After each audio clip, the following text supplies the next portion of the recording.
2-3 दिनों से राजनीतिक गलियारों में काफ़ी ज़्यादा मात्रा में हलचल देखने को मिल रहा है।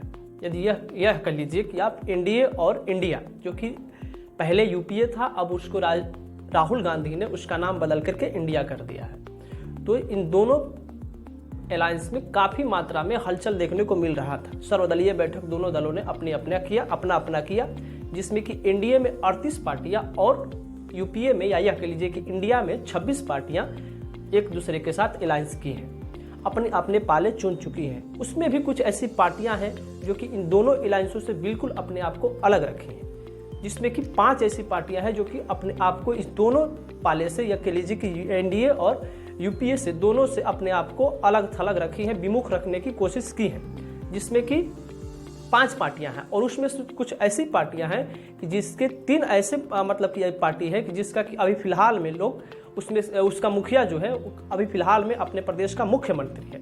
तो इसी मुद्दे पे आज हम लोग बात करने वाले हैं। तब तक के लिए मैं आपके साथ संत विजय, नमस्कार स्वीकार कीजिए और बात में आगे बढ़ते हैं। जो कि पहले नंबर की बात की जाती है जगन मोहन रेड्डी का, जो कि कांग्रेस वाईएसआर का मुखिया है और फिलहाल में आंध्र प्रदेश का मुख्यमंत्री है। और ये कांग्रेस के साथ जा नहीं सकते। यदि कांग्रेस के साथ रहना ही होता तो अपनी कांग्रेस बनाने की जहम ही नहीं उठाते। और अभी ये कह लीजिए कि इनका कांग्रेस के साथ पुरानी अदावत है, ये कांग्रेस में जाएंगे नहीं और बीजेपी के साथ जाने पे अपने आंध्र प्रदेश की कुर्सी यानी मुख्यमंत्री की कुर्सी सत्ता को खो सकते हैं। तो दोनों खेमों में से किसी खेमों में जाने के लिए ये अभी फिलहाल स्थिति में नहीं है। और ऐसी स्थिति में इनके पास भी लोकसभा का 25 सीटों में से 22 सीटें हैं।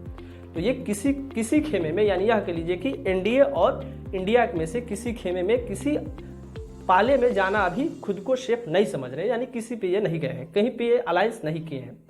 वहीं दूसरी तरफ बात किया जाए तो केसीआर है, यानी कि के चंद्रशेखर राव, जो कि अपनी पार्टी टीआरएस से मुख्यमंत्री हैं तेलंगाना के, अपनी ही पार्टी से। अब टीआरएस का नाम बदल के भारत राष्ट्रीय समिति कर चुके हैं और उसका अभी तेलंगाना से उसी अपनी ही पार्टी से मुख्यमंत्री हैं। और हालत ऐसी है कि कांग्रेस का पहले नेता रह चुके हैं, अब अलग अपनी पार्टी बना चुके हैं, जिसका कि मुखिया है खुद का भारत इनकी पार्टी है, बीआरएस इनकी पार्टी है। टीआरएस और बीआरएस एक ही है, क्योंकि भारत राष्ट्रीय समिति अपने ही नाम उसका बदल करके अब भारत राष्ट्रीय समिति कर चुके हैं। तो यह हालत इनकी ऐसी है कि ये कांग्रेस में नहीं जा सकते और ना ही बीजेपी में जा सकते हैं।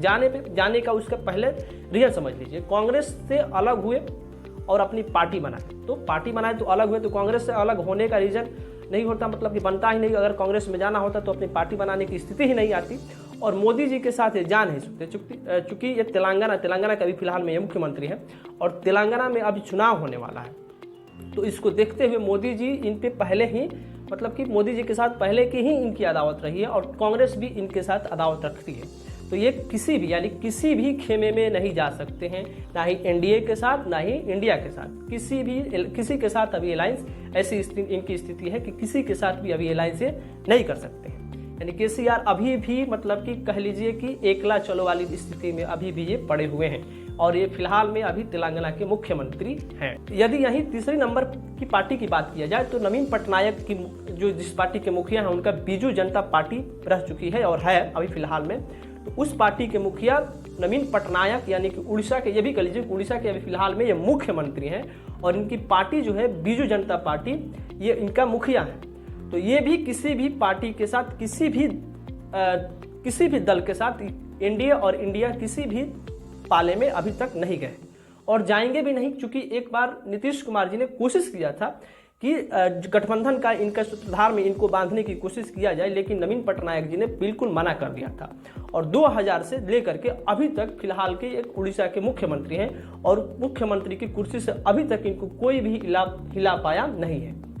वहीं यदि चौथी पार्टी की बात किया जाए तो तेलुगु देशम पार्टी के मुखिया एन चंद्रबाबू नायडू कभी एनडीए के परम मित्र रह चुके हैं। मोदी जी के कहा जाता है कि बहुत करीबी मित्र रह चुके हैं।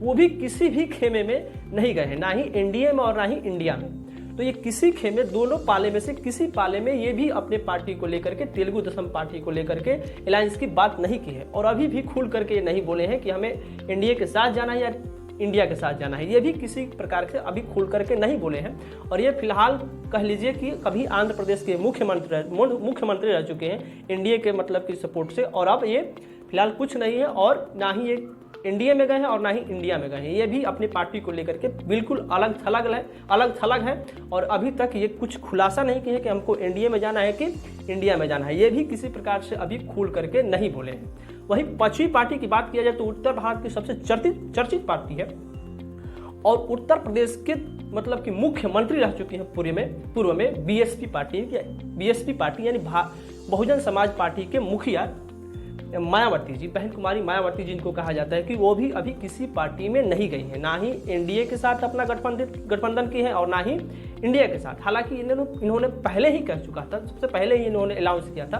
कि हमें किसी के साथ मतलब कि गठबंधन नहीं करना है, हमें अकेले मतलब कि 2024 का चुनाव को लेकर के लड़ाई करना है, लोकसभा के चुनाव की। तो ये तो बात रही 5 पार्टियां जिन्होंने अभी किसी भी यानी कि नहीं एनडीए के साथ और ना ही इंडिया के साथ अलायंस किया है। और देखते हैं कि मतलब कि 2024 में इन 5 पार्टियों का हालत क्या होता है। आप इन सब पे क्या सोचते हैं, अपनी प्रतिक्रिया कमेंट में जरूर दीजिएगा। तब तक के लिए दीजिए इजाजत। नमस्कार, मैं आपके साथ संदीप था।